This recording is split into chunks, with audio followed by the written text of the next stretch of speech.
Good evening, Malaysia, and followers from around the globe. We are thrilled to have with us a Malaysian music legend. Yep. Joe Flizzow is a singer, songwriter, music producer, and an entrepreneur. He has won multiple awards, such as the Song Champion Award and the Music Industry Award. He was also nominated for the World Music Award. His career has continued to expand. So is his business. Tonight, we want Joe to talk about his hip hop music as well as his business. As they say, you can have the music, but if there's no business, there's no music anyway. So, Joe, How are before you, we do Dr. that, Shri? Before we do that, we like Yes, to sir. trace your journey from Okay. Too Fat. Right. So before you went solo, Mhm. so Joe, share with us how you started with a little bit. Well, I'll tell you, Too Fat started, it was actually just a passion project, amongst a few friends. Me, myself, Malik, and we had a third partner. His name is Kevin Felix, who initially he was part of the group. But to tell you that to start at the absolute beginning, Too Fat started off when my best friend Christopher Kang, who was a student, we had just finished SPM, and Chris was studying at this engineering school in USJ. It's called the School of Audio Engineering. Long story short, he had to submit his first semester assignment, so he had some studio time, and he thought it would be a good idea to invite me since I know how to rap. And he wanted to be different too. He didn't want to submit like a pop song or a rock song to be part of his. So his assignment was to send in a recording and a mix down, of a new artist with live recording. And we went in and we recorded a demo, me and Malik. And that demo got passed around and it became viral in a sense, like because we only made 4 copies of that cassette. But these cassettes got recopied and redubbed, and which was a lot of effort because back then you had to like have a cassette player. Remember back in the Yes. 90s, right? Like 2 side A, side B, and dub it. So this demo got passed around, and we got our call. We got a phone call one day offering us to do a show, and the organizer. Nazri Nordin, who is now the boss of Era Radio. This was in 1998. He was like, Yeah. Joe, we really like your demo. We like your group to perform. And I was like, yo, it's not a group. It's just a bunch of kids having fun in the studio. And they were like, oh, well, if you're interested in performing, come out with a name because we're printing the flyer in 20 minutes. So we need a name. So that's where we were sitting down in front of the Cyber Cafe in Subang Jaya, and we came out with the name Too Fat. And yeah, I guess that was the start for me. Right. I remember in that video, there's Right. actually a scene where you can see actually a cassette player. That Right. long. Yeah. We had a boombox and all that. Yeah, you're right. Absolutely right. But it was great. I mean, we started in 1998, and little did we know that we were soon to be part of what I would say like the hip hop scene really coming together. And it also came with the era of the internet, which made it a lot easier. So I wouldn't say we were the pioneers, or because there were many great artists before us that paved the way for us. Artists such as Crash Course, For You to See, Nico, KRU, Nordius Maximus, So the groundwork had pretty much been laid down for us. But I think we were lucky because we had the internet. Yes. So this was during the early days of MIRC, ICQ chats, and the hip hop community sort of banded together and rallied behind the groups. And our first show was on the 20th of March, 1998, and we started with 700 people doing these small gigs and these dingy clubs, in KL. Our first show was at this club called Malibu. It's opposite. It's no longer there. It's right next to Istana Hotel. Okay. So I remember like there were 894 people showed up for that Oh, show. that's good, man. That was really good because we Yeah. got paid 1 ringgit per person. You know, so back then it was pretty fair. Like Yeah. if the tickets was 15 ringgit, Mhm. the venue would take probably half. The organizer would take maybe 3 ringgit or 2 ringgit, and then 5 ringgit will be divided into the 5 groups. So you had the group performing. We actually had flyers. We would actually, you know, give it out to, you know, in our neighborhoods, and that's sort of like how we would, you know, really work really closely and build this hip hop community. And I Okay. think Now, 20 years, yeah, yeah. we'll So get to sorry. that. Yep. No, I think 20 years down the line, like looking back, I think we've managed to grow that community into an ecosystem and an industry actually. Yeah. Now we're on the subject of money. You started Yep. off with just $800, and that's all you got. Now you have Yeah. become the Yeah. full Divided by three, and we got to pay the sound engineer. We had to pay, you know, like one of the guys that was helping us with the equipment. So I think I was lucky if I had maybe like 200 ringgit in my pocket, and I was really happy. I was like, wow, I made 200 ringgit doing something I really love. I would have paid 200 ringgit to be on that stage, or I would have done it for free. Were And your parents impressed by your 200 ringgit? no, they weren't impressed. I'll tell you one thing. They weren't impressed with the fact that I thought it would, because I was young and dumb, you know. I thought like in the middle of the set, I thought it'd be cool to light a cigarette, right? I don't know why I did it. I've stopped smoking a long time, but at that point in time, you know, I thought, little did I know, when I got back home, my dad was like, "Oh, you think you're cool, huh? Smoking cigarette in the middle of your set, all you think you're some, you look like a hooligan, you know." I said, "Huh? You were there?" So out of the 894 people that paid, I think 800, yeah, my parents were they sneaked in the back and they watched my first show. Okay. So I'm I'm I'm sure they're impressed. yeah. I mean, I think we did really well. I mean, for first timers, there were a lot of bigger acts that were also on the bill, and the more established acts. But I think we kind of stole the show with a pretty great debut performance. Um, yeah. So the second show, however, didn't go to according to plan because only 72 people showed up. What happened? So I don't know. It's like one of those badly promoted shows. Okay. Yeah, and only 72 people showed up. So we got paid 72 ringgit. The Oh, third member of the group, Kevin, lost his wallet oh my. before sound check. So we gave everything to Kevin. Poor fella. We gave out 72 ringgit. So we went back with nothing. Um, I think another reason why people didn't show up was because in 1998, and for the next few years, we would, as organizers, would apply for licenses or permits, Okay. you know, Yes. to perform with the authorities, and often we would get turned down Mm.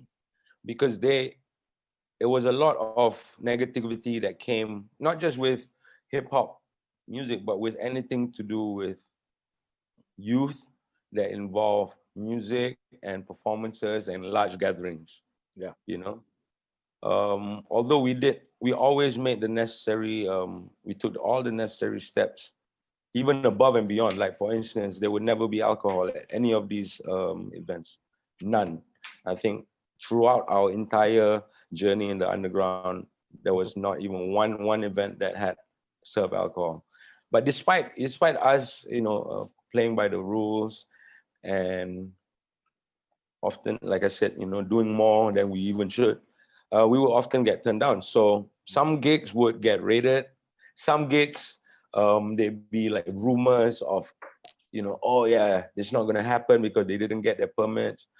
So that's why, like the crowd, it was like it's really like, you know, one guy on the internet saying that, "Hey man, I heard it's canceled." That's enough for it to like, because there's a lot of effort. You know, that this is back in the time when there's no Grab. There's no real like public transport. You have to take a bus if you were from Klang and you want to go watch a gig. So, or if you're from out of town, you really have to plan. You know, like So yeah, but eventually, I think like slowly we started winning the hearts Mhm. of Malaysians. Like I think when Too Fat when it was time to release our second album, the first album didn't really, I mean, it was successful within the urban markets, but we didn't really cross over.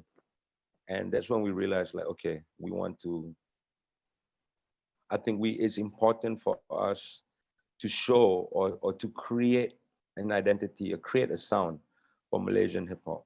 So we went back to, although we had done it with the first album. In the first album we had one song with the late and great Sharifah Aini. We had one song that actually sampled or replayed Ulit Mayang, and we rapped over it with DK Barat and all that. But it wasn't a radio friendly song. It was a cult classic. The song is called Bomo. It's a cult classic, but it didn't translate to commercial success. And we were still facing a lot of hardship, trying to convince people that, hey, we're just making good music. We're giving young people a platform, because it's not just rap. It also involves breakdancing. It also involves arts with graffiti. It also involves turntablism and DJing. So it was So back to the second album. When we did the second album, we went through a bunch of vinyls from Dewan Bahasa and Pustaka. Oh. And we came upon a member of the group, Nortius Maximus, an older, he's like a big brother in our community. His name is Spit. He lent some. He let us hold on to some of his vinyls that belonged to his parents, I think. And these are we found a vinyl. We found a lot of samples that we wanted to use, but we actually couldn't use it because it wasn't on time. It wasn't on metronome, and that was simply because this was recorded probably in the 50s or 60s when there weren't, digital audio equipment, right? But when we came upon the Anak Ayam song, I knew it as the M-Bank, the Arab Malaysian, banking song, because I had a little Arab Malaysian like tabung where every time we put in a coin, this song comes on, right? Okay. So when we played this vinyl and we laid it out onto the computer, it was the only sample that basically the band played it to perfection. Like he didn't skip a beat, didn't miss a cue. So he was like the musical director who recorded that particular session was like almost robot-like, because when we laid it out, it was like right there. We didn't have to adjust anything. And that song became Anak Ayam, which is arguably the song that made Too Fat, And that's when we realized, like, look, we need to be inclusive. We need to be unique. We need to bring in like our traditional or our culture into the picture, and that is what will make Malaysian hip hop unique. Joe, how difficult was it for you to break into this mainstream kind of music? That in Malaysia, especially in the Malay community, there's this love for love songs, and commercial songs, and that the formula and the tune is more or less predictable. But here you came with this hip hop sound, and then that beside the Malay community to actually break into the Malaysian genre, which very few people have it. Sheila Majid had very good following from Malaysians over her kind of jazz music, and of course, hip hop music has actually break the racial barrier. How has it been this journey for you to break through with your brand kind of music? I think the easiest way to break through any genre is you need to have hits. You need to be up there competing. It's just like a race, end of the day, your people's choices or what they're interested in, it can be, pretty subjective, if you say, oh, is he a better artist? But we just knew that, okay, we had to win awards. We had to have number ones. So that's what we sought out to do. And in doing so, like, we work with a lot of big artists as well. Like, we knew that, and this is one thing about hip hop. Collaborations are very common with hip hop. in hip hop music, like this artist working with this artist, even from different genres. Yeah. That was something very, very common. But in Malaysia, at that point in time, it was rare. Like everybody wanted to just do their own thing. Like it'd be very, very rare for you to see an artist, and they would call it a duet. You know, oh, this artist is duetting with this artist. But I think what Too Fat also introduced to the mainstream was like, okay, we're gonna collaborate with a bunch of artists. This is how we're gonna take the industry by surprise. So the first album we worked with Innuendo, we worked Yeah. with, and they were big artists, right? In fact, our first single, we had a song with Rough Edge, which was also another R&B act. So this kind of like helped broaden our fan base or our listenership to more than just hip hop. So the R&B fans were now tuning into us. Then we worked with Sharifa Aini, and that took everyone by surprise because when we performed at the AIM Awards in 2001, we did a medley, and in the end, Sharifa Aini came on stage, Wow. and everybody was shocked because number one, they didn't know that this song existed. The song is called You. It's produced by Hayes. It's a beautiful song. It's one of few songs that she sang in English, so it's a full English song, right? And when she came on stage, everybody stood up. The entire hall stood up. So I think that must have been a big turning point for us as well. That was when Malaysian, all her fans were like, okay, if Sharifani thinks these boys are okay, they must be okay. You know, if Too Fat is good in Sharifani's books, she's good in our books. So that was when, okay, then we start doing shows at KLCC and we start getting love from the aunties. Hey, hi, Joe Flizzow. Oh, like my kids love you. And slowly we had to win the hearts of Malaysian, not by force, but okay, let's work. Another song that we did that kind of helped also was after doing Anak Ayam, which was a big hit. We did a song. Our first song that we rapped in Malay was Ala Canggung, another traditional song, and we did it with another veteran singer.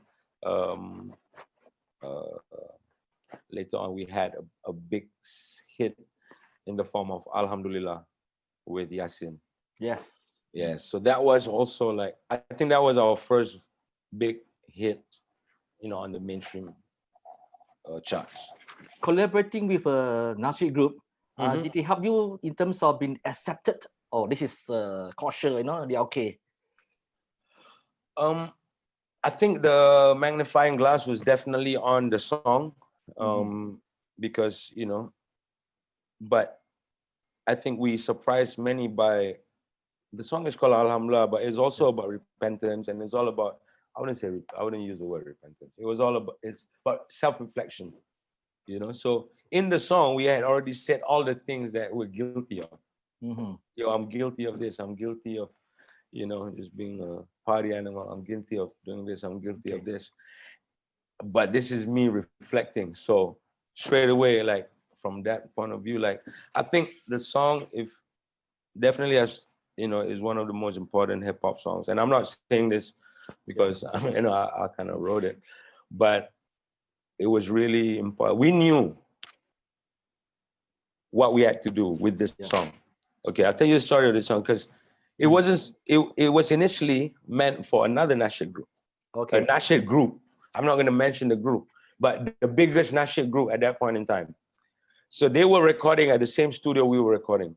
So they would take 12 o'clock to 7 or 6 o'clock, and we would 6 p.m. and we would take over at 7 to 12. So a lot of times we'll come in on time and they wouldn't be done yet, or so we would be in the same living area and we were like, okay, we've got this song, and they said no. They said, oh, we can't be associated. In not so many words, like, we're like the biggest group right now and we're performing all over the world and we got hundreds of thousands of albums. So, and it'll be a big risk, to do it with you guys because, and so instead of giving up, you're like, okay, never mind. Let's go on to the next one. You're like, all right, it's okay. We'll show you. Yeah, So man. I think we were hungry like that. We're like, okay, man, it's okay, it's cool. And we knew that the group wanted to do it. The manager didn't allow them. I knew the group because that's how it came about. Like, hey, let's work. So we had this conversation with them only to get rejected. So no hard feelings, honestly, no hard feelings. Straight away, we burn a disc and we send it to Yasin. And it's like I used to bump into Yasin, randomly, Yeah. like at events, and he was always cool. Like, his wife is okay. Um, Fatima Abu Bakar, right? Okay, Yeah, of course. my mom's best friend's husband's uncle is Yasin's wife. So it's like that, like Okay, yes. it was like a family thing. So, and Yasin was always cool.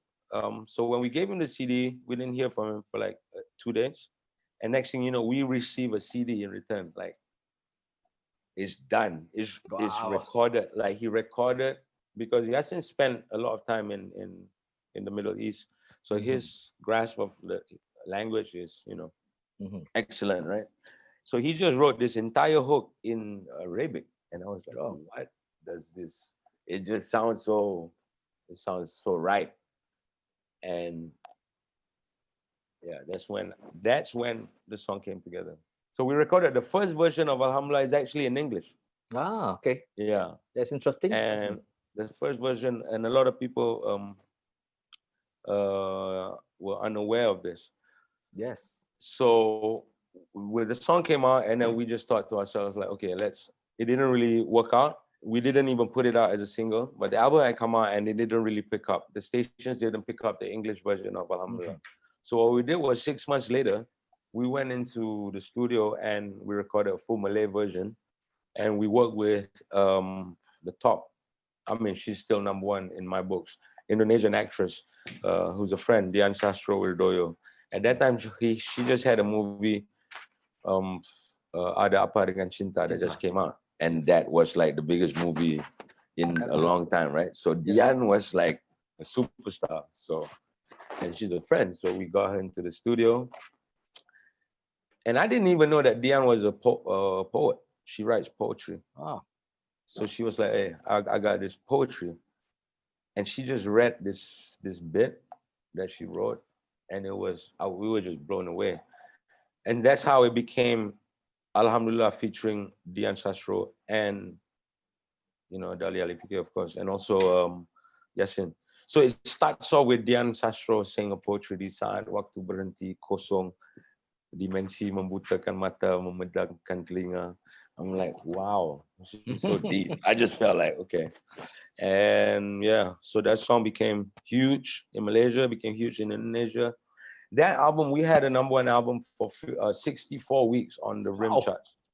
I think it was some sort of Malaysian record. We were number one selling album in the country for 64 weeks, above like international acts, like boy bands and pop groups. And we were just, when we finally went to number two, RIM threw a party for us to celebrate us not being number one anymore. They had a cake and all, like with like 64, and I remember Jen Thompson was there, and it was in PJ, and we're like, so we're celebrating being number two? No, we're celebrating the longest run in history. I was like, no, it seems to me like you guys are celebrating us getting off the top. No, but yeah. It's good times, though. Good times. Interesting. Okay, Joe. Times. So you have started from 200 ringgit, okay, and then to been having to look for identity. You did collaboration. Now coming from where you were as a performer, now that many years later, you're also a businessman. You run a record company. You run a apparel chain, and of course you have your barbershop. Can you share with us? Can you share with us your transition from being a performer to now an entrepreneur? This is where this is part where I'm interested in. Okay. So in 2000, when we started off with Too Fat, we were fully signed to the label. But, and we signed a 3+1 album deal.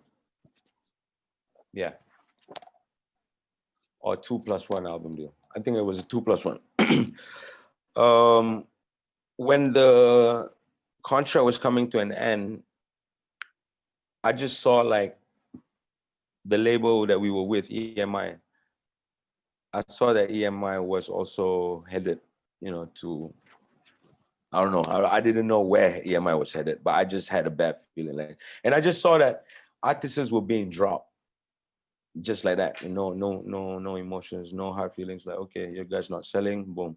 So I just wanted to take a bit more control over my destiny. And initially, I had spoken to somebody about,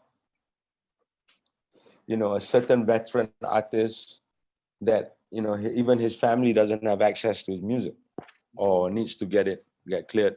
But that's just reality of the business. So it began with me wanting to own my masters for the last album, which is Rebirth into Reality. And I decided, because we had the option to sign, we could renegotiate the contract. Instead of diving into the music business without knowing anything, I mean, we decided to do a joint venture album with EMI at the time. So it was a 50-50 deal. It was my first venture into like the label side of things. And basically, everything was split down the middle. And we spent the same amount of money and we get the same amount. And we jointly own the masters. Yeah. So that was that. Joe, you started your barbershop in 2013. Yeah. Now we have 20 shops all over the country. How did that 26. got started? Right. So with the label, I think it still ties back to the record label. So when I started Cartel Records in 2006, it was solely just to have a shell company and we could park our IPs, and our masters, with this registered company. And later on, I would sign this artist by the name of MC David, who very talented rapper, Chinese kid from PJ, that won a freestyle competition. And when I met him, I was like, okay, we struck a friendship, like at first it was like a mentor protege thing with the rap thing, but after that we became like really good friends. And he went on to go study, become a lawyer, went to Cardiff to read law. When he came back and he practiced law for a couple of years, he joined me. I decided, okay, look, I need help. And this is one thing I think a lot of entrepreneurs out there should know, young entrepreneurs out there, that like sometimes, it takes a team to create great things. So I was at that point struggling alone, trying to figure out this music business, right? And like I thought I was like, okay, I had a bit of fame, but little did I know that I would often go into like meeting rooms and get bullied, because that's just the nature of it. Like they're not just gonna let some young punk come in and like straight away like be next to you, right? So I mean, I got bullied in a friendly manner, by some of my mentors also, all the other bosses of the other labels. Like, oh, Cartel Records, huh? And some more the name of my label is Cartel Records. Like, oh, I say, hey man, there are coffee cartels, there are all types of cartels, Don't stereotype, don't be too, think of it like that. But when David joined the team, like I think that was when like we formed a partnership and we were determined to like do this for real. So I had a lawyer next to me now. So now everything is in order. So now things are changing. Every time we go to the table for a conversation, like they have to take me seriously, because if you don't, like we will call you out. And I think having that, forming this partnership with David, we made our first signing. We signed Ultimate, which was a clear message to the industry, like we're here to work with everyone. Yeah. So Ultimate, there were not a lot of solo rappers at that point. It was only Malik, myself, Ultimate, like very few that were actively doing music. I mean, there were a lot in the underground scene. The new generation of rappers were about to come up, but for the most part in the mainstream was only 3 or 4 rappers. And signing Ultimate to Cartel, having him on board, also kind of sent a message out to the industry like, oh wow, they hear the work. So we signed Ultimate, and then we started actively building the label.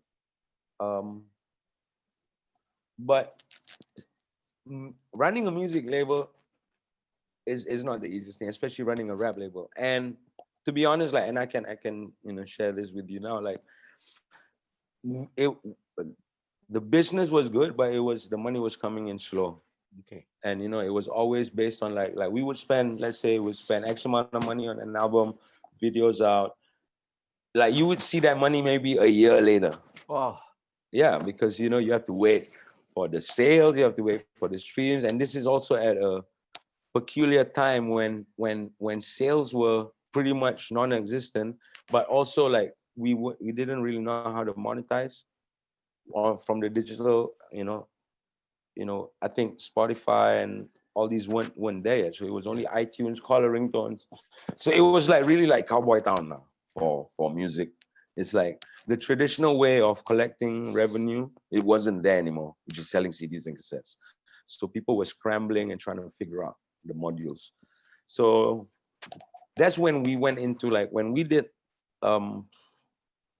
my first album, 2013, we decided, okay, we're gonna go back to the traditional or old school way of rock releasing albums when we release merchandise as well. Yeah. So Okay. like back, like in the 80s, like, forever, merchandise is always a big part of music. But why not today? Today, what is the experience? When you buy a CD, I can't even open a CD anymore. It's just links and clicks. It's like that experience, of which being a part of my favorite artist's album or song is just limited to a few clicks and just listens, or maybe. So we need to extend that, and also we need to make money. I told them, I was like, yo, we need Cash to make flow. money. We need cash. Yeah. So we decided to do our first line of drops with Havoc. The first single from my album at the time was called Havoc, and we went on a guerrilla marketing campaign. We wrapped a hop on hop off bus. We call a favor. I call Jajai, the boss there. Jai, come on, man. Because Jajai told me like months before that, hey, if you ever need to wrap a bus, let me know. And I really went back there and was like, bro, I need to wrap this bus. And he was nice enough to sponsor that.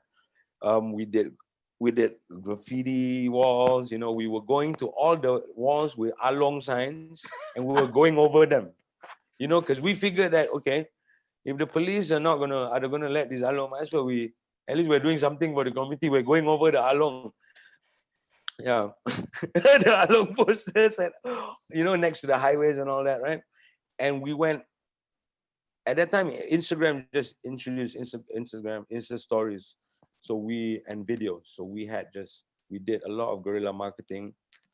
And when on the day came for us to launch, when we launched the album, we saw like maybe like 40,000 ringgit worth of merchandise within like 2 hours or an hour. And this is the first time we're going into this business. So I'm like, okay, there is this merchandising aspect that we need to bring back. Mm-hmm. So that's what we've been doing it ever since with all our artists. We've extended. So now you'll have a ultimate launch at that point in time, and you'll have a limited range of ultimate merchandise. Every artist that we put out, we'll have, like recently Sona put out his latest single. We had tie-dye t-shirts and hoodies, just in limited runs. So just so that the label generates revenue, the fans get more than just a song and a video. They get to be part of it. They get to represent their favorite artists every day. So the barber shops were part of this what do you call it, the revenue churning thing for your company. Yes, because when we the barber shops, the conversation started like this, like okay, prior to that, I think the merchandise is the second thing that Cartel went into, that is NRI, there's non-recording related, not. So the first was actually management of DJs and at established clubs. So we would manage basically we were, I would say,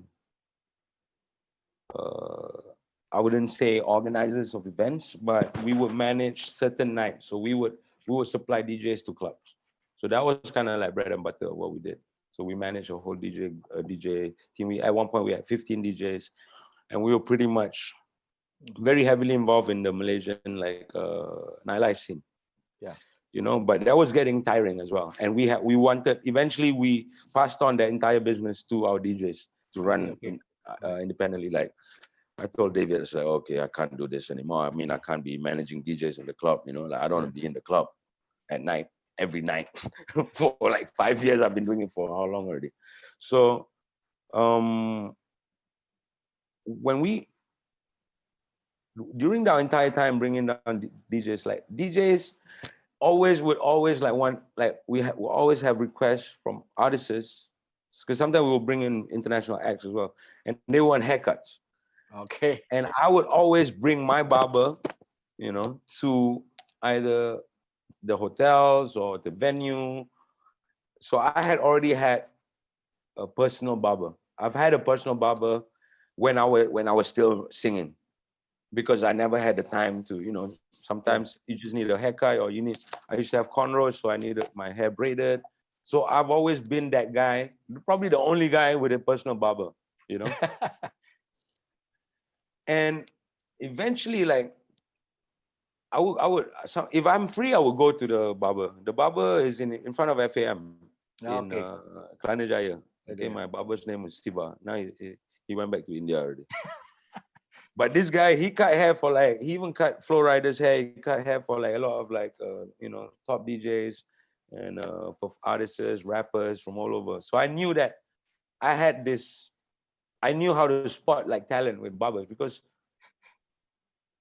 with my barber, like we went through a lot of hairstyles and we've perfected like a lot of cuts. Then eventually I met my business partner now, Dames, who's uh, he was an aspiring graffiti artist at that time, but he just opened his first barber shop, and we decided, okay lah, come to the house, you know, because I wanted to support his business. So I was like, okay. When Silva went back to India, I was like, okay, I need a new barber. So Dames would come over to my house, and to make his time worthwhile, instead of just cutting my hair, I would ask my brother to come. I'll ask some of the neighbors, hey, why don't you come over? And eventually, like my house was like a little barber shop. Like, hey, Okay. I couldn't get my hair cut in my own house from my own barber. So I was like, this is getting ridiculous, right? First, you guys hijacked my barber, and now you hijack my house. They were making like appointments with my barber at my house behind my back. I was like, what's going on? And then they would make appointments with him directly, and I couldn't get an appointment. I was like, okay, we gotta put an end to this. So one day I was driving in Subang, and I saw a guy put up a sign to let Okay. right at the lot. Remember that story when we got that call, like, okay, for Too Fat, we need a name for your group. Yeah. We were sitting at this cyber cafe called Cyberzone. So this guy, like in 2013, this guy was putting out a sign at that lot, and I was thinking like, that's the lot that we started Too Fat. That's the Mm. shop that's for sale, and and for to let. So I went out, I ran to him, and I was like, can I have your number? I'm gonna call you. Like, take that sign off. Like, this is the lot we need. That's it. And we had a quick meeting. Um, a year before that, I was in New York. I was in Lower East Side, and I was at this barbershop, famous barbershop called Frank's Shop. And I met the owner, Mike. And I told him, Mike is like a big brother to me now. I was like, Mike, I need to replicate this. You know, if you mind if I open something inspired by you, you know, like, so that's hence the brick walls is tribute to Frank's shop in Lower East Side. Shout outs to Mike, my big brother. And instead of hiring an ID team like me and David, we sketched it. I was like, okay, these are the walls, brick wall, black and white tiles. And, I called my best friend, Nadia J, to design the logo. My high school friend, Ramos Chang, who runs a car wrapping business in Sunway, came through, and he put the vinyls. It was like a gift. I said, hey, don't pay me, this all. Everybody just came together, and like we built this barbershop. and we had one barber. Damage, that's it. You know, so we went on to hire 2 more barbers, and we started with 3 barbers, and um, yeah, that was the journey. Little did we know that it was just sometimes you just need one thing to spur an entire the growth of something. And now, like, the barber industry, like, wow, it's just we were just there at the right time. Yep. But now it's crazy. Yeah. Low capital, recession proof business. Yes, it's not too bad, like, not too bad. We've had, like, I got one of my most successful barbers. He was a steward, with MAS for a long time, but he sustained an injury, so he couldn't work anymore. And now he owns 3 stores. He's opening his 4th store.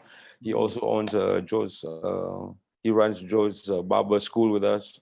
Okay. And I just saw him yesterday on Instagram at Pavilion with the biggest Mustang car meet. I was like, oh, you got Mustang already?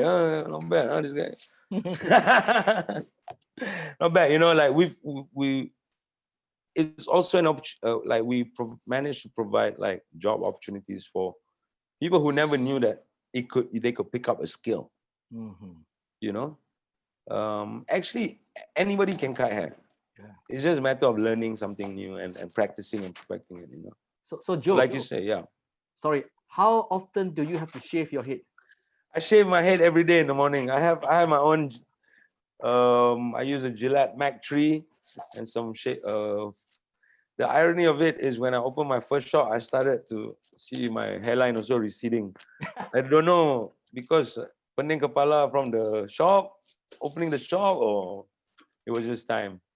So yeah, Okay, that's Joe. the irony. Yeah. Okay, you started the Budak Bike apparel, and then you stopped for a while. Now that you have relaunched it, why did you decide to take a break and relaunch it?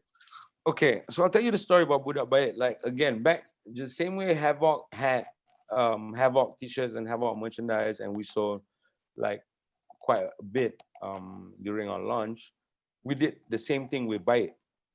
So when we shot the Budak Bike music video in New York, but it was a very short.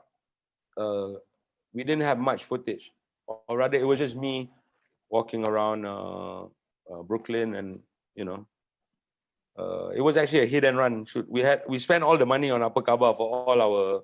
We shot 2 videos in New York. One was Upper Kaaba, one was Bike. We spent, but Upper Kaaba had all the permits and but Bike was more of like hit and run, like like guerrilla style. It wasn't really a production. It was just one camera and just me walking around.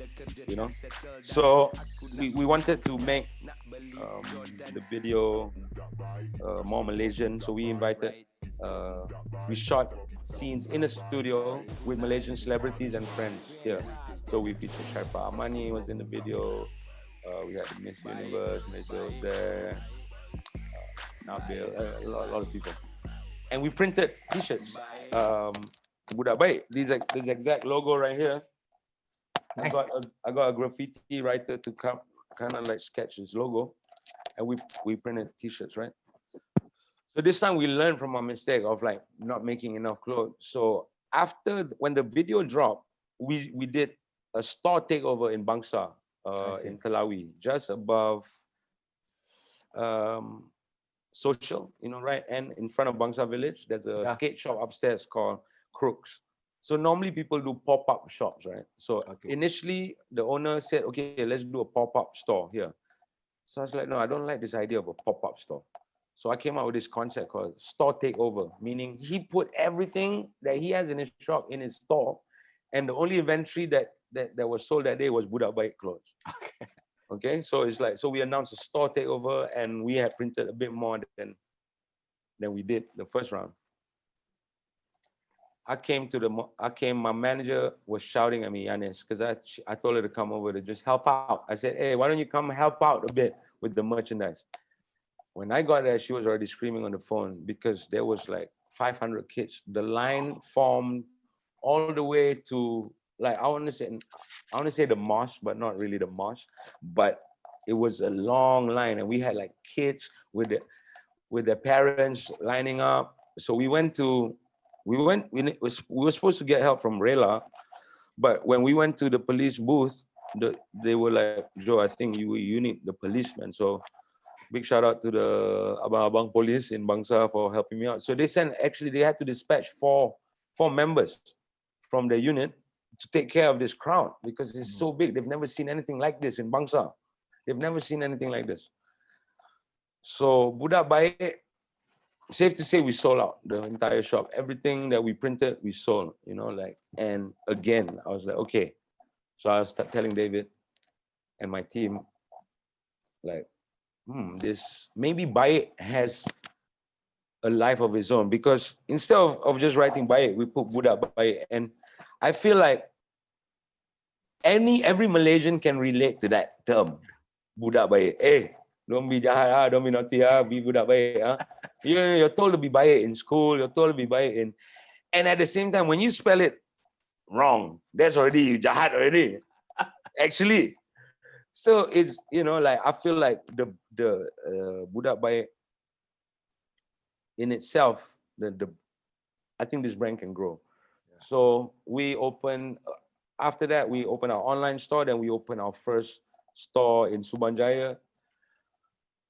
But to be honest, and this is where I'll be the first to admit that, again, I didn't know anything about selling clothes, apart from like selling clothes one-off at one event. I know a lot how to do, but I don't know how to run a clothing business. And now we're dealing with stock. So I'm going into this game blind, right? Okay. But we had a few collaborations. We did a collaboration with Tesco, and we did Budak Baik for every team in the Malaysian League. We kind of like we had Perak and then the numbers of the state and the bag, and I think we sold like a lot. We sold quite a bit of t-shirts. But then when it came to running the store, I didn't know how to do it. So we took a hiatus. We have now teamed up with Stream. Stream owns JD Sports. They own Havaianas. They own 17 brands in Malaysia. So now they also own a majority stake in Budak Baik. But I feel like sometimes to grow, I think that learning curve is just too long sometimes. I didn't want to spend 10 years trying to figure out the fashion business, I'd rather work with people, and I still play a creative director role, and we're very, very much involved. So you will be seeing Baik in all stores in Malaysia, in throughout the country very, very soon. Okay, Joe, Alex. Yeah. Joe, I watched your 16 Baris.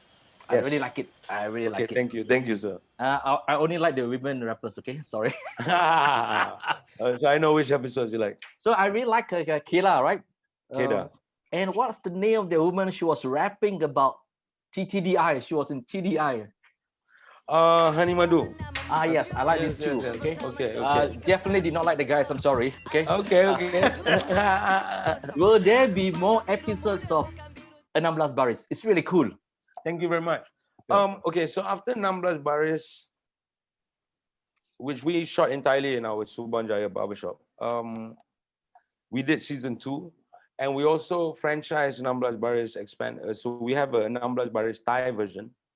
It's called Sik Pok Bar, which means 16 bars in Thailand. That ran for 1 season and I think 10 or 11 episodes. And we also have a 16 Baris New Zealand and Australia. It's called 16 Bars. So that ran for 1 season as well. So right now, I think we were supposed to resume shooting, but since COVID and everything, I think we're taking time off this year, I think. And also, I think the local pool of talent, because season 1 we had 90 rappers. Okay, yeah. So I think a year off gives the scene some time to, more new artists on the come up now. So we're gonna come back strong next year. And yeah, great. We've seen artists come from 16 Baris that were discovered by me and the team just from their Instagram auditions. We had more than 5,000 audition submissions. We chose maybe 8, 10 totally new acts, and some of them, have gone on to become really big artists. So I'm really happy. Okay, Joe. I've listened and watched Kuasa. To me, it sounded angry, particularly the video. Is there any hidden message on why this angry face and angry video? And second question is that I understand that Kwasa is just one of the 15 tracks that's going to appear in the album. Right, When is this right. album going to be launched? Okay. No, I wasn't angry at all, but I think with the things that I was talking about in the song, I think it was important to have a very serious. It's a serious song, so I didn't want people to take it lightly as well. So hence, I think that's why the animators decided to put a frown on my face, right? Yeah. Um, uh, the album was slated to launch in October, but again, we've pushed it back a bit because my album would have come with tours and shows, and Okay. I'm just not ready to put out this album without being able to do the things that I want to do with it. For instance, the events and stuff like that. So I rather not rush it. Although I know that we can already do public events and stuff like that, but I rather wait for a safer time to do it. Yeah. Okay, Joe, your worldview is Okay. really wide, and you look at things from a very global aspect. Your kind of music is really international. Now, I understand that you studied at the Lim Kok Wai University. You Yep. could have chosen a local university, a local government university. Why did you No. choose a Yeah. university which had a very large kind of nationality? Did they help you shape your views? Um. Yeah, it definitely helped me shape my views. Like, like I was lucky enough to go to school with people from all over the world. And my best friend Chris Maratwana from Botswana, I think it was the first batch of students that came from Botswana. So we formed like really close friendship. Like we got friends from Maldives, friends from Middle East, Egypt, Arab Saudi, like it's all over the world, right? And then Yeah. and in Lim Kok Wai. Why did I choose Lim Kok Wai? Because I wanted to study advertising, Mm-hmm. and I had gone to the campus and I already seen that. Okay, the vibe is different. You Mm-hmm. know, I saw lecturers chilling and having talks, with their students during recess or during breaks, like they were friends. Mm-hmm. So it's like, oh, I kind of like this, And my best friend Nadia J, who's now she's like a very renowned designer. But at that point in time, she had already started going there. So I used to go visit her because all her other friends were like hot, right? So I was like, yo, let me pick you up. Let me pick your friends up. Let's go for lunch. So I wasn't in college yet. But I would make that drive to the Tun Razak campus to just like pick her up, just bring her friends out. Like, wow, and just hang out. So I was already hanging out there, but ultimately, like it was because I wanted to study advertising. I really saw myself as having a future as a writer, some sort. I wanted to be a copywriter. I love Okay. yeah. Before that, I was doing some stints like helping out at my uncle's advertising agency, and I kind of knew the in and outs of how an agency works. Taking a brand from scratch and being part process of giving that brand like identity, launching the brand. I saw my uncle do it with Tower Records because at that time his agency had won the contract for Tower and I was helping. So that gave me an understanding of music as well because like with music you need to put out releases, right? Just like a brand would put out products. So I was determined to really do well. I had also, mind you, that I didn't think I was going to be rapping full time. I knew I was going to take it step by step, day by day. I knew that I loved making music. I knew that I had a knack for performing, and I thought I was a pretty good performer. But my deal with my parents was simple: like, make sure you finish studying. I was supposed, yeah. So after Lim Kok Wai, I was supposed to go to RMIT and Melbourne, but that was also when my career took off. So I made that decision and I have no regrets. I made that decision to not, pursue a degree in Melbourne and just stay in KL. Yep. So, Joe, before we wrap it up, Yep. um, can you give us one advice to many of these young people who look up to you? They want to be like you, and they want to be a rapper, and they might also want to be a music producer or a music director, or even own another cartel. Okay. Right. So, what is your final advice to all those wannabes in Malaysia and the world? I always tell like young people, I always tell them if they say that, if those exact same words to me, like I want to be like you, I always tell them like, no, you can be better than me, and you can be the best version of yourself, right? If they work closely with me, I always tell them like, okay, you know about my successes, but you also know about my failures, and you know, anytime you want to talk about that, like I'm more than happy to share with you where I went wrong in the game also, so that you don't make the same mistakes. Or if you know that these mistakes were made like this, you know, don't make the same mistakes I made.